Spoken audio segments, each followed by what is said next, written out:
My guest at this time is Andrew C. McCarthy, former Chief Assistant U.S. Attorney. He is now a contributing editor and columnist at National Review Online, also a Fox News contributor.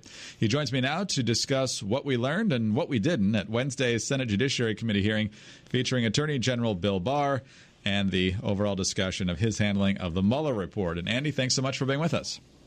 Greg, it's my pleasure. Well, the Republicans largely defended Barr. The Democrats largely savaged him, with a few calling on him to resign. Did we actually learn anything of consequence today? I think we actually did, which is saying something for hearings up on the Hill. I thought there was some real news broken. Attorney General Barr said in connection with the investigation into the decision-making that was done by the Justice Department, the FBI, and other government actors during the 2016 campaign, a couple of things that were very interesting. One is that they're looking into not only the origination of the investigation and the origination of the FISA warrants, but specifically with respect to the Steele dossier, whether we've been the victims of Russian disinformation, which the Attorney General seemed to think he has made up his mind about it. It's something they're looking into, but he seemed to think that that was a real possibility. The other thing I thought that really caught my ear, Greg, was that the Attorney General said that he thought it was astonishing that the Obama administration had not given a defensive briefing to the Trump campaign. In other words, the idea, if they were fearful that there might have been some infiltration of the campaign by Russian agents, you have a choice. You can do what they did and conduct a full-blown espionage investigation, or one of the things they could have done was had agents go in and warn trustworthy people in the campaign that there might be a problem. The Attorney General pointed out that there were 3 former U.S. attorneys. He didn't name them, but I'll name them, Giuliani, Sessions, and Christie, who were all associated with Trump's campaign, all of whom have stellar national security credentials. And if the FBI and the Justice Department had been concerned, they could have approached any one of those people. Instead, they didn't. They decided instead to exploit their counterintelligence powers to investigate the campaign. And as I've pointed out, I'm saying this, the Attorney General didn't say this, I'm saying this. The only way that makes sense to me is if they decided that Trump was the problem. In other words, if it's 2 or 3 bad apples who are in the orbit of the campaign, you go in and you tell the campaign, I think you have a problem and, you need to get rid of these people, or however you put it. But if you've decided that the candidate is the problem, that's the one guy the campaign can't get rid of, right? So I think that's the reason they didn't do the defensive briefing. What did you make of the questions, particularly from the Democrats, and the responses from Attorney General Barr? They took a lot of issue, it seemed, with a couple different things, and we'll get to that in 2 different questions. First of all, even though the Mueller report clearly did not find evidence of conspiring and any action by Trump or anyone in his campaign of working in cahoots with the Russians to further their efforts to meddle in the 2016 elections, that because there were all these contacts, that there's still a lot of there, even though there wasn't anything to actually charge. What did you make of that and his response?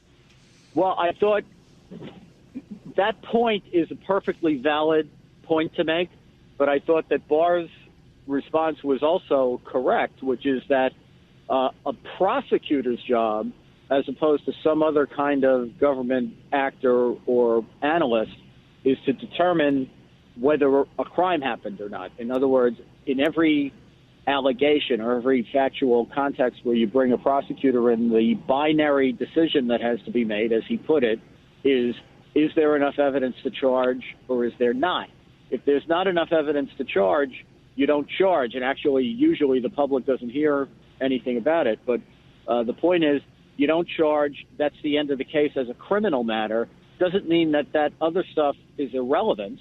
it could be highly relevant for political reasons, for intelligence reasons, for a variety of reasons. But a prosecutor's job is not to delve into everything that might be interesting. Prosecutor's job is to determine whether crimes happened, and if they didn't, if there's not enough evidence that they did, then you move on to the next case.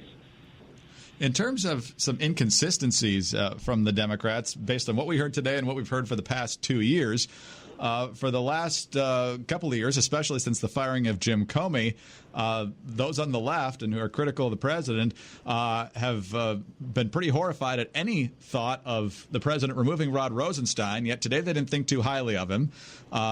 They thought very highly of Bob Mueller, but then were horrified to find out that Bill Barr didn't question Mueller's findings. And then after talking about literally the word collusion for 2 years, today they pointed out that it wasn't an actual crime, which you have pointed out many times in the past. So what did you make of that? I think that there may be politics going on. I'm not sure. I haven't, I like every other prosecutor. I don't want to get out over my skis on this one. But I have a sense that the winds of political expediency have changed and positions have changed along with them. And I must say the Rod Rosenstein thing in particular is dizzying. I'm not, Greg, I have to decide every day, is it Monday, Wednesday, Friday, or is it Tuesday, Thursday? Because I have to decide, is today a we like Rod day, or is it a we want to run Rod out of Washington day? I can't really keep up with it. Ultimately, Chairman Lindsey Graham of the Senate Judiciary Committee saying just a little bit before we recorded here that he's done with this. He's not going to have the former White House counsel Don McGahn. He's not going to call Mueller himself to testify. We'll probably see Mueller on the House side, I would guess, but we'll see about that as well. What do you make of that decision? Well, I think that they're different. They're different questions. I mean, McGahn is the president's close advisor, and I know he's out of office now, but the things that they would want to ask him about are privilege matters in terms of executive privilege and attorney-client privilege. I think, one way that you could make this pretty clear is if Barr went back to his office this afternoon and started to subpoena the interns and legislative assistants who work in the various senators' offices, we would be getting a lecture from Democrats, and rightly so, by the way, about separation of power and how you don't, one branch has to respect the other branch, and part of that is respecting the communication privacy between the principal and his closest aides. So I think, with respect to McGahn, he should not be called to testify because of the privilege issue unless the president decides to waive it. With respect to Mueller, I think Barr has already said that he's got no problem with Mueller testifying, and the Democrats, as I understand it, want to call him. And I think if I understand what Jerry Nadler said today, the chief of the Judiciary Committee in the House, the chairman, Mueller has agreed to testify. They just have to work out a date. So I think that's going to happen. I hope that Senator Graham is at least open-minded about reconsidering his decision on Mueller after he watches the hearing that's supposed to happen tomorrow where Attorney General Barr appears in the House.